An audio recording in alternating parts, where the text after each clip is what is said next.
সুপ্রিয় দর্শক, আপনাদের সবাইকে শারদীয় দুর্গাপূজার শুভেচ্ছা। শুরু করছে এনটিভি নিয়মিত স্বাস্থ্য বিষয়ক আয়োজন স্বাস্থ্য প্রতিদিন এই অনুষ্ঠানটি। আমি নুসরা জাহান দিবা আপনাদের সঙ্গে রয়েছি। দর্শক, আপনারা নিশ্চয়ই অনেকেই জানেন যে পুরো অক্টোবর মাস জুড়েই কিন্তু মেনোপজাল মান্থ পালন করা হয়ে থাকে। আজ আমরা এই মেনোপজাল মান্থ দিয়ে বিস্তারিত আলোচনা করার চেষ্টা করব। আর এই বিষয়টি নিয়ে কথা বলার জন্য আজ আমাদের সঙ্গে স্টুডিওতে উপস্থিত রয়েছেন একজন বিশেষজ্ঞ চিকিৎসক। আলোচনা শুরু করব, তবে তার আগে আমরা পরিচিত হয়ে নিচ্ছি আমাদের সেই অতিথির সঙ্গে। অধ্যাপক ডাক্তার জয়শ্রী সাহা ১৯৮১ সালের জুলাই মাসে ফরিদপুর জেলায় জন্মগ্রহণ করেন। তিনি ২০০৩ সালে ঢাকা মেডিকেল কলেজ থেকে MBBS ডিগ্রি অর্জন করেন। এরপর তিনি চিকিৎসা বিজ্ঞানে উচ্চতর FCPS ডিগ্রি লাভ করেন। বর্তমানে তিনি পপুলার মেডিকেল কলেজ ও হাসপাতালে অবস ও গাইনি বিভাগের অধ্যাপক হিসেবে কর্মরত। ম্যাম, আপনি কেমন আছেন? আপনাকে স্বাগত আমাদের আজকের এই অনুষ্ঠানে এবং আপনাকেও শারদীয় দুর্গাপূজার শুভেচ্ছা। ধন্যবাদ নুসরাতকে, ধন্যবাদ এনটিভির সব দর্শক শ্রোতা এবং কলাকুশলী সবাইকে। ম্যাম, পুরো অক্টোবর মাস জুড়ে মেনোপজাল মান্থ হিসেবে এটিকে পালন করা হয়ে থাকে। একটু যদি আমাদেরকে বলতেন যে মেনোপজাল মান্থ পালন করার ক্ষেত্রে কি কি বিষয় আপনারা মাথায় রাখেন বা মূল লক্ষ্য কি, এটার প্রতিপাদ্য কোনো বিষয় রয়েছে কিনা? এক বছরে 12টা মাস, প্রত্যেকটা মাসের একটা বিশেষ তাৎপর্য থাকে। তো অক্টোবর মাসটাকে আমরা মেনোপজাল মান্থ হিসাবে পালন করি, মানে এটা কিন্তু ওয়ার্ল্ড ওয়াইড, আমাদের বাংলাদেশেও এর ব্যতিক্রম নয়। আমাদের মেনোপজাল সোসাইটি আছে, আমাদের গাইনি অপসের যে আলাদা বিভাগগুলো, ব্রাঞ্চগুলো, তার মধ্যে একটা হলো আমাদের মেনোপজাল সোসাইটি। তারা স্পেসিফিক্যালি বিভিন্ন ধরনের প্রোগ্রাম করেন। আসলে 18 অক্টোবর, 18ই অক্টোবরটা হচ্ছে স্পেসিফিক আমরা মেনোপজাল ডে হিসাবে আমরা সেলিব্রেশন করি। এবারের যে মেনোপজাল মান্থ বা মেনোপজাল ডে, এটার বিশেষ উদ্দেশ্য হচ্ছে এই মেনোপজাল এইজ গ্রুপে যে মহিলারা আছেন তাদেরকে তাদের স্বাস্থ্য সম্পর্কে সচেতন করা এবং তারা যাতে এই লাইফটাকে তারা খুব সুন্দরভাবে তারা পালন করতে পারেন বা কাটাতে পারেন, তাদের কমপ্লিকেশনসগুলো তারা আইডেন্টিফিকেশন করে প্রপারলি তারা সমাধান বের করে আনতে পারেন, বা এই বয়সের যে গুরুত্বটা এটা সম্পর্কে তাদেরকে বোঝানো, বা সঙ্গে সঙ্গে তার বাড়ির লোকজনকে সাপোর্টিভ হওয়ার ব্যাপারে আহ্বান করা, সোসাইটিতে তাদের একটা স্পেসিফিক জায়গা তৈরি করে দেওয়া, এগুলোই হলো এই মান্থ সেলিব্রেশনের আসলে উদ্দেশ্য। আমরা যদি গত বছরের সাথে তুলনা করি, এই বছরেও যে পালন করা হচ্ছে, পরিবর্তনটা আসলে কতটুকু এসেছে? পরিবর্তন যদি চিন্তা করি তাহলে আমার কাছে মনে হয় যে এখন লোকজন আসলে এই যে মেনোপজের যে টাইমটা, এই টাইমের যে একটা আলাদা মানে গুরুত্ব আছে, অথবা এই সময়ে যে তাকে বা একজন মহিলাকে যে স্পেসিফিকভাবে তার কিছু সমস্যা হতে পারে বা সেগুলোর সমাধান দরকার আছে, এগুলো সম্পর্কে মানুষজন একটু সচেতন হচ্ছে, বা আমরা সেই সচেতনতা তৈরি করে দিচ্ছি। এই যে আজকে এনটিভির প্রোগ্রামের মাধ্যমে এরকম বিভিন্ন জায়গায় আসলে বিভিন্ন সোসাইটি এই প্রোগ্রামগুলো অ্যারেঞ্জ করছেন, সবাইকে সচেতনতার বার্তা দিচ্ছেন, বা এই সময়ের যে সমস্যাগুলোকে চিহ্নিত করা, বা এটা যে প্রবলেম, এটা যে সলিউশন আছে, এটা তাদেরকে মাথায় ঢুকিয়ে দেওয়া, বা তার বাড়ির লোকজনকে আরও কোঅপারেটিভ হতে বলা, যাতে করে তারা একটা হেলদি লাইফ তারা লিড করতে পারেন। আমার কাছে মনে হয় এটা মানে সময়ের সাথে সাথে সবাই সচেতন হচ্ছে এবং মানে প্রবলেমগুলো আইডেন্টিফিকেশন হচ্ছে বেশি এবং সমাধানও বেরিয়ে আসছে বেশি করে। সচেতনতার পাশাপাশি কিন্তু তাদের আরেকটা প্রশ্ন থাকে যে আমি আমার এই মেনোপজটাকে কিভাবে আসলে ডিলে করতে পারি, এটার জন্য আমার লাইফস্টাইল কিভাবে পরিবর্তন করতে পারি, আমার খাদ্যাভ্যাসের কী ধরনের পরিবর্তন করতে পারি। নিশ্চয়ই এই প্রশ্নগুলো সম্মুখীন আপনারা হয়ে থাকেন।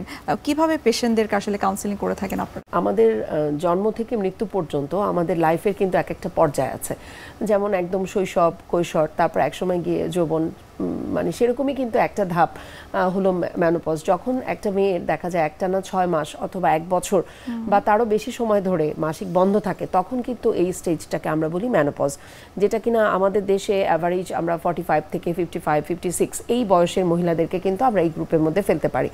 এবং মেনোপজের আগেই যে সময়টা, মানে তার যখন মেনোপজ হয়ে যাচ্ছে তার আগেই কিন্তু তার শরীরে বিভিন্ন ধরনের পরিবর্তন আসলে মেয়েটা বা মহিলা বুঝতে পারেন। যেমন এই সময়ে পরিবর্তনের কারণ হলো তার বডিতে ইস্ট্রোজেন নামক যে হরমোনটা এতদিন ধরে তাকে বিভিন্ন ধরনের সাপোর্ট দিয়ে আসছিল, সেই হরমোনের কিন্তু পরিমাণটা কমতে থাকে। ইস্ট্রোজেন নামক হরমোনটা কমে যাওয়ার কারণে তার শরীরে কিন্তু আসলে বিভিন্ন ধরনের লক্ষণ চলে আসে, যেমন হলো অনেকে বলেন যে তার হয়তো ঘুমের সমস্যা হচ্ছে, অনেকে খেয়াল করেন যে তার হট ফ্লাশ হচ্ছে, এরকম বিভিন্ন ধরনের লক্ষণ কিন্তু আসতে থাকে। এবং অনেকেই হয়তো তার বাড়ির লোকজনের বিভিন্ন ধরনের পরিবর্তন দেখে অথবা তার মা বোন বা তার ফ্রেন্ড সার্কেলে কাউকে দেখে সে হয়তো একটু সচেতন হয়ে আমাদের কাছে চলে আসছেন যে আসলে এই মেনোপজটাকে, তুমি যেটা কোয়েশ্চেন করছিলে যে কিভাবে ডিলে করা যায় অথবা আমার মেনস্ট্রুয়েশনটাকে কিভাবে আমি ধরে রাখতে পারি, বা আসলেই কি মেনোপজটা কি মানে আমার জন্য কার্স কিনা। মেনোপজ তো আসলে আমাদের লাইফের একটা অবশ্যম্ভাবী একটা পরিবর্তন, এটা হবেই। কিন্তু মেনোপজের যে আসলে কমপ্লিকেশনসগুলো বা পরিবর্তন যেটা তার শরীরে হচ্ছে, যেটাকে সে অ্যাকসেপ্ট করতে পারছে না, সেইগুলোকে আসলে আমরা মানে কাউন্সিলিং করে বা তাকে বিভিন্ন ইনভেস্টিগেশন করে যে তার কমপ্লিকেশনস কী কী হতে পারে বা হওয়ার ঝুঁকিতে কতটুকু সে আছে, যেমন অস্টিওপোরোসিস, কার্ডিওভাস্কুলার ডিজিজ, এগুলো আমরা ফাইন্ড আউট করে তাকে কিন্তু আমরা আগে থেকেই আমরা তার লাইফস্টাইল চেঞ্জ করা, তার বডি ওয়েটটা কমিয়ে নিয়ে আসা, তার পুষ্টিকর খাবারগুলো গ্রহণ করা, রেগুলার খাবারে তার যাতে ক্যালসিয়াম ভিটামিন ডি সমৃদ্ধ খাবারগুলো বেশি করে খাওয়া, তাকে রেগুলার এক্সারসাইজের ব্যাপারে এনকারেজ করা, তার নিজের জন্য একটা সময় মানে সংসার তার অফিসিয়াল ওয়ার্কের বাইরেও যে নিজের ভালো লাগার জন্য একটা টাইম বের করে রাখা, অথবা এই যে ডাক্তারের কাছে যাওয়া, ইয়ারলি একটা চেক আপ করা, যদি কোনো ধরনের কমপ্লিকেশনস চলে আসে সেটা আগে থেকে আইডেন্টিফিকেশন করে তার জন্য ট্রিটমেন্ট নেওয়া, এই ব্যাপারে আসলে আমরা কাউন্সিলিং করি এবং আমরা কিন্তু তার বাড়ির লোকজনকে সাপোর্টিভ হওয়ার জন্য এনকারেজ করি, স্পেশালি তার পার্টনার অথবা হাজব্যান্ডকে। মেনোপজটাকে ডিলে করার জন্য বা এটাকে স্বাভাবিকভাবে নেওয়ার জন্য কিছু কিছু বিষয় মেনটেন করতে হবে, খাদ্যাভ্যাস, ঘুম, পরিবারের সহযোগিতা, তার পাশাপাশি মানসিক সুস্থতাও নিশ্চয়ই অনেক বেশি গুরুত্বপূর্ণ। এক্ষেত্রে আপনার পরামর্শ কি? অনেকে বা আমার হয়তো রিপ্রোডাক্টিভ ক্যাপাসিটি কমে যাচ্ছে অথবা আমার কনজুগাল লাইফে কোনো প্রবলেম হবে, এই ধরনের বিভিন্ন আসলে দুশ্চিন্তা, তার সঙ্গে দেখা যাচ্ছে তার স্কিনে কিছু চেঞ্জ, অথবা তার কাছে মনে হচ্ছে যে তার হয়তো মেজাজ খিটখিটে হয়ে যাচ্ছে অথবা তার ধৈর্য কমে যাচ্ছে, এই ধরনের সাইকোলজিক্যাল প্রবলেম বা সে ডিপ্রেশনে পড়ে যাচ্ছে, হ্যাঁ, এই ধরনের প্রবলেমগুলো কিন্তু আমরা পাই। আমরা পেশেন্টদেরকে আসলে একটাই মানে কাউন্সেলিং যে তাকে বোঝানো যে এটা হলো তোমার জীবনের একটা অবশ্যম্ভাবী একটা পরিবর্তন। যেই নারী বা মহিলাটির এই যে মেনোপজ হচ্ছে বা প্রি মেনোপোজাল যে সিমটমগুলো দেখা দিচ্ছে, সেক্ষেত্রে তার হাজবেন্ড বা পার্টনারের নিশ্চয়ই একটা বিশাল ভূমিকা রয়েছে। তাদের ক্ষেত্রে আসলে আপনার পরামর্শ বা টিপস কি, যে কিভাবে আসলে তিনি তার স্ত্রীকে সাপোর্ট দিতে পারেন? এই সময়ে যেমন দেখা যায় যে তার কিছু শারীরিক এবং মানসিক কিছু পরিবর্তন হয়, যেমন আমি যেটা বলছিলাম যে হঠাৎ করে দেখা যাচ্ছে মুড সুইং হচ্ছে, হয়তো মেজাজ খিটখিটে হয়ে যাচ্ছে, ভুলে যাওয়ার একটা প্রবণতা তৈরি হয় যে মনে রাখতে পারছেন না যে স্পেসিফিক একটা জিনিস কোথায় রাখা হয়েছে, অথবা দেখা যাচ্ছে এটা খুব কমন যে চাবিটা কোথায় রাখলাম অথবা চশমাটা খুঁজে পাচ্ছি না, এই টাইপের প্রবলেমগুলো কিন্তু এই সময় মহিলাদের মধ্যে হয়। অনেক কিছুই দেখা যাচ্ছে স্কেডিউল টাইম হয়তো সে ভুলে গেছেন, এবং পার্টনারকেও এই সময়ে বা হাজবেন্ডকেও আসলে এই সময় একটু ধৈর্যশীল সহনশীল হতে হবে। খুব কমন আমরা পাই যে দেখা যাচ্ছে হট ফ্লাশ, এটা কিন্তু পোস্ট মেনোপোজাল একটা কমন সিমটম, যে হঠাৎ করে ঘুমের মধ্যে হয়তো প্রচণ্ড ঘাম হয়ে শরীর ঘামে ভিজে যাচ্ছে অথবা ভীষণ গরম লাগে, এরপরেই একটু পরে আবার খুব ঠান্ডা বা শীত অনুভূতি হচ্ছে। বিশেষ করে এটা ঘুমের মধ্যে হয়, অনেক সময় দেখা যায় সে যখন কিচেনে কাজ করছে প্রচণ্ড রকমভাবে সোয়েটিং হয়ে তার শরীর ভিজে যাচ্ছে, আবার একটু পরেই ঠান্ডা লাগছে, এই যে হট ফ্লাশ বলি আমরা। এবং দেখা যাচ্ছে যে তার হয়তো প্রচণ্ড গরম লাগছে কিন্তু হাজব্যান্ড হয়তো বলছে যে না আমার তো ঠান্ডা লাগে। এই যে মানে সেই সময় দুজনের মধ্যে যে একটা মানে কনজুগাল লাইফের যে একটা আন্ডারস্ট্যান্ডিং বা কম্প্রোমাইজ, এই ব্যাপারগুলো কিন্তু তখন চলে আসে। এবং হাজব্যান্ড বা বাড়ির লোকজন যদি এই সময়টাতে একটু কোঅপারেটিভ হয় তাহলে কিন্তু এগুলো ছোটখাটো এই ব্যাপারগুলোকে আসলে খুব সহজেই কিন্তু ওভারকাম করা যায়। মেনোপজ যখন হয়ে যায় তখন সেই নারী বা মহিলাটি কিন্তু কিছুটা মানসিকভাবে হতাশাগ্রস্ত হয়ে যায় যে আমার যেহেতু মেনোপজ হয়ে গেছে, আমার যেহেতু মেনস্ট্রুয়েশন বন্ধ হয়ে গেছে, সেটি হয়তো আমার রিপ্রোডাক্টিভ লাইফ বা সেক্সুয়াল লাইফের ক্ষেত্রে একটা বিশাল প্রভাব পড়তে পারে। এবং এটির জন্য কিন্তু আমরা দেখেছি সমাজে যে স্বামী স্ত্রীর মধ্যে একটা গ্যাপ সৃষ্টি হয়ে থাকে। তো এই বিষয়ে আপনার পরামর্শটা আসলে কি বা কি করা যেতে পারে?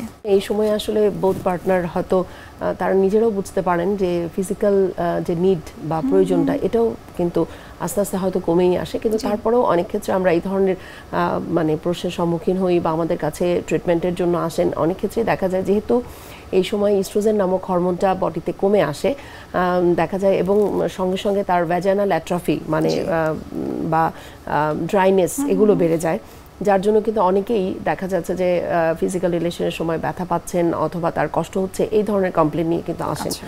এটা আমরা ফেস করি।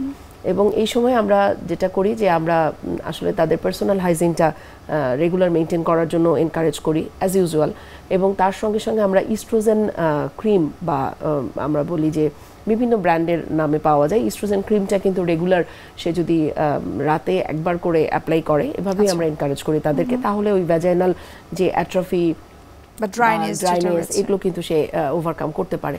তার সঙ্গে অনেক ক্ষেত্রে আমাদেরকে বিভিন্ন সময় লুব্রিক্যান্ট ইউজ করতে আমরা পরামর্শ দিয়ে থাকি। এছাড়াও ওই যে বললাম যে আন্ডারস্ট্যান্ডিং বা কনজুগাল লাইফের আসলে যে মানে দুজনের মধ্যে পারস্পরিক সমঝোতা, এটা তো অবশ্যই অনেক বড় একটা রোল প্লে করে। এই সময় হাজবেন্ডকেও কিছু ব্যাপার বুঝতে হবে এবং ওয়াইফকেও কিন্তু আসলে বোঝাপড়ার একটা বিষয় এক্স্যাক্টলি, এবং ফিমেল পার্টনারকেও ধৈর্য ধরতে হবে। তো আমার মনে হয় যে এই যে টুকটাক প্রবলেমগুলো এগুলো খুব সহজেই কিন্তু ওভারকাম করা যায় শুধুমাত্র কাউন্সেলিং আর নিজেদের মধ্যে একটু আলাপ আলোচনার মাধ্যমে। তার সঙ্গে আমরা তো আছি যে বিভিন্ন সময় এই সময় দেখা যায় ইস্ট্রোজেনের অভাবে তাদের মধ্যে কিন্তু অনেক ক্ষেত্রে দেখা যায় যে বিভিন্ন ধরনের ভালভোভ্যাজাইনাইটিস, ইনফেকশন, ইনফ্লামেশন এগুলোও কিন্তু চলে আসে। সেগুলো প্রপারলি দেখে সেগুলোকে ট্রিটমেন্ট করা এবং তার সঙ্গে বিভিন্ন সময় লুব্রিক্যান্ট ইউজ করা। অনেক ক্ষেত্রে মেয়েরা বলে যে তাদের হয়তো আগ্রহটা কমে যাচ্ছে, আমরা ওই আগ্রহ বাড়ানোর জন্য কিন্তু বিভিন্ন ধরনের মেডিকেশন আমরা দিয়ে থাকি। ম্যাম আরো বিস্তারিত আপনার কাছ থেকে জানার চেষ্টা করব। আমরা এই পর্যায়ে দেখে নিচ্ছি আমাদের স্বাস্থ্য প্রতিদিনের নিয়মিত আয়োজন, কি খাবেন কেন খাবেন এই সেগমেন্টটি। সুপ্রিয় দর্শক, এতক্ষণ আপনারা দেখছিলেন এনটিভি নিয়মিত স্বাস্থ্য বিষয়ক আয়োজন স্বাস্থ্য প্রতিদিন। এই পর্যায়ে আমরা দেখিয়ে নিচ্ছি বিভিন্ন খাদ্যের পুষ্টি গুণাগুণ নিয়ে আমাদের পুষ্টিবিদের পরামর্শ। বর্তমানে অস্বাস্থ্যকর জীবনযাপন এবং শরীরের বিভিন্ন রোগের পার্শ্ব প্রতিক্রিয়া হিসেবে ছেলে মেয়ে উভয়ের মধ্যে কিন্তু বন্ধ্যাত্বজনিত সমস্যা দেখা দিচ্ছে। বেশিরভাগ ক্ষেত্রে এর অন্যতম কারণ হিসেবে আমরা বলে থাকি যে আপনার অস্বাস্থ্যকর জীবনযাপন তো হতেই পারে, অনেকের ক্ষেত্রে বিভিন্ন হরমোনাল ইমব্যালেন্সের জন্য এই জাতীয় সমস্যা হতে পারে, অনেকের ক্ষেত্রে বিভিন্ন ধরনের শারীরিক রোগ বা রোগের জটিলতা তীব্র আকার ধারণ করলে তখন ওই বন্ধ্যাত্বজনিত সমস্যা ছেলে বা মেয়ের মধ্যে দেখা দিতে পারে। তখন তো অবশ্যই ডাক্তারের পরামর্শ নিতে হবে বা ডাক্তারের শরণাপন্ন হতে হবে। পাশাপাশি আপনার খাদ্যাভ্যাসের মধ্যেও কিন্তু বেশ কিছু পরিবর্তন নিয়ে আসতে হবে। যেমন ছেলে এবং মেয়ে উভয়ের মধ্যেই যদি হরমোনাল ইমব্যালেন্স জনিত সমস্যা থেকে থাকে সেক্ষেত্রেও খাবার কিন্তু একটি মুখ্য ভূমিকা পালন করতে পারে। অবশ্যই ডাক্তারের ট্রিটমেন্ট নেবেন, তার পাশাপাশি খাবারের মধ্যেও আপনাকে পরিবর্তন আনতে হবে। বেশ কিছু খাবারের কথা আজকে আমি মেনশন করব, যাদের দেখা যায় যে সকল ছেলেদের টেস্টোস্টেরন হরমোনের সংখ্যা আসলে কম থাকে তাদের ক্ষেত্রে, পাশাপাশি যে সকল মেয়েদের আসলে কমপ্লিকেসি হয়ে থাকছে বাচ্চা ধারণ করতে, তাদের ক্ষেত্রেও এই জাতীয় সমস্যাগুলো সমাধান করার ক্ষেত্রে সেটি কিছুটা গুরুত্বপূর্ণ ভূমিকা পালন করতে পারে। ওজন কমানোটা খুবই গুরুত্বপূর্ণ, কেননা যদি আপনার ওজন নিয়ন্ত্রণে না থাকে তাহলে কিন্তু দেখা যেতে পারে বিভিন্ন শারীরিক সমস্যা তৈরি হতে পারে। সেজন্য অবশ্যই কি করতে হবে, অতিরিক্ত ওজনজনিত সমস্যা যাদের আছে সেই সমস্যাটি কমাতে হবে। এর পরবর্তীতে যদি আমাকে বলতে হয় যে টেস্টোস্টেরন হরমোনের পরিমাণ বাড়ানোর জন্য খাবারের কথা, সেটি হচ্ছে জিঙ্ক সমৃদ্ধ খাবার। নিয়মিত জিঙ্ক সমৃদ্ধ খাবার গ্রহণ করলে সেটি কিন্তু ছেলে এবং মেয়ে উভয়ের ক্ষেত্রেই খুব ভালো উপকারিতা দিয়ে থাকে। জিঙ্ক সমৃদ্ধ খাবার আমরা ফার্স্ট ক্লাস প্রোটিন যেগুলো আছে মাছ, মাংস, ডিম, দুধ, ডাল, বিভিন্ন বাদাম এগুলো থেকে পেয়ে যেতে পারি। এর পরবর্তীতে বলবো যে জিঙ্কের পাশাপাশি অবশ্যই আপনার খাদ্য তালিকায় আয়রন সমৃদ্ধ খাবার থাকতে হবে। আয়রন সমৃদ্ধ খাবার হচ্ছে আমরা দুটি উৎস থেকে পাই, একটি হিম উৎস আর একটি নন হিম উৎস। হিম উৎসগুলো হচ্ছে ফার্স্ট ক্লাস প্রোটিন মাছ, মাংস, দুধ, ডিম, ডাল, আর নন হিম উৎস হচ্ছে বিভিন্ন ধরনের ফলমূল, শাকসবজি। এর পরবর্তীতে খাদ্য তালিকায় রাখতে হবে ওমেগা 3 ফ্যাটি অ্যাসিড সমৃদ্ধ বিভিন্ন সামুদ্রিক মাছ এবং বাদাম। এইগুলো দেখা যায় যে আপনার হরমোনাল সমস্যাগুলো যদি থাকে সেই ক্ষেত্রে সেগুলো প্রশমন করার ক্ষেত্রে সাহায্য করে থাকে। তার পরবর্তীতে সেলেনিয়াম সমৃদ্ধ খাবার খাদ্য তালিকায় রাখতে পারেন, ম্যাগনেসিয়াম সমৃদ্ধ খাবার খাদ্য তালিকায় রাখতে পারেন, যেগুলো আপনাকে শারীরিক উপকারিতা অ্যাড করবে।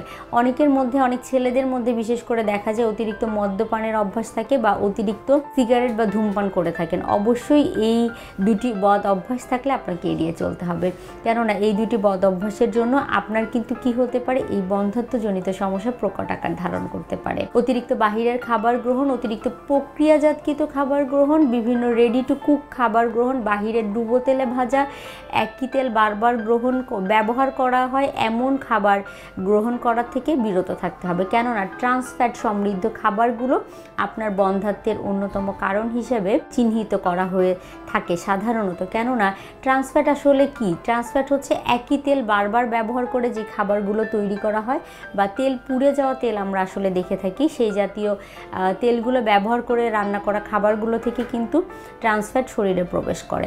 সেগুলো কিন্তু আপনার শারীরিক সমস্যা বা হরমোনাল ইমব্যালেন্সের জন্য অন্যতম কারণ হিসাবে চিহ্নিত করা হয়ে থাকে। এর পাশাপাশি অ্যাক্টিভ লাইফস্টাইল মেনটেন করতে হবে, রেগুলার বা প্রতিদিন 30 থেকে 40 মিনিট হাঁটাহাঁটি করতে হবে বা ব্যায়াম করতে হবে। এতে করেও আপনার বডির বিভিন্ন ধরনের এনজাইমগুলো বিভিন্ন ধরনের কার্যকারিতা সেটি ঠিক রাখতে সাহায্য করবে।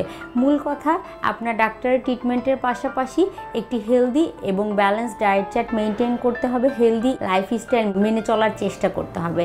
তাহলে দেখা যাবে যে এই সমস্যাগুলো কিছুটা হলেও প্রশমন করা সম্ভব।